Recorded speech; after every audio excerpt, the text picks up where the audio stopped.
Hello, YouTube, and thank you for tuning in to week number 8's Napkin poem. It is crazy to already be at week 8, but I'm happy to continue to share some of my napkin and lighter poems with you.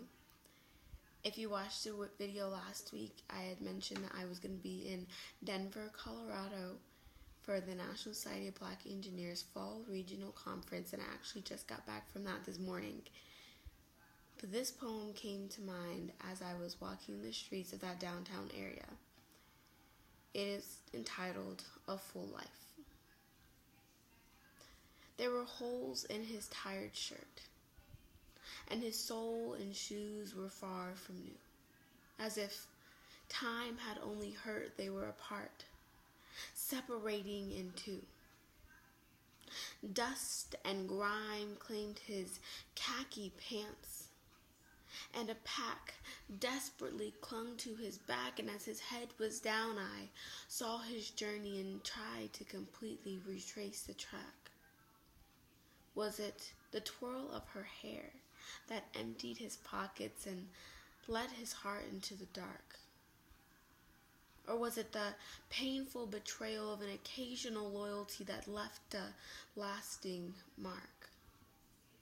Was it the fault of his own? Drugs he had known were rumored to be bad, but he took a leap in faith that he paved the way to the best that life had. What was the why? What was the reason that he slept outside during this summer season?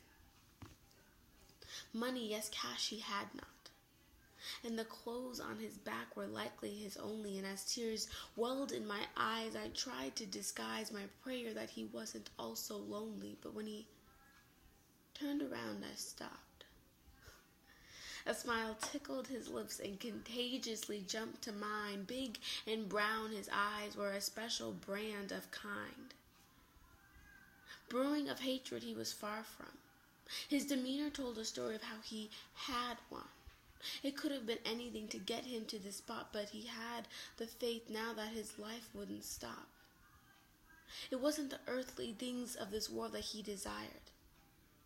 His steps and stroll had swag. This man in my presence was far from tired, and I could only hope that I could too be like him, and that his happiness grew from within, that earthly things didn't make my heart sing, and that to this life all I had I would bring.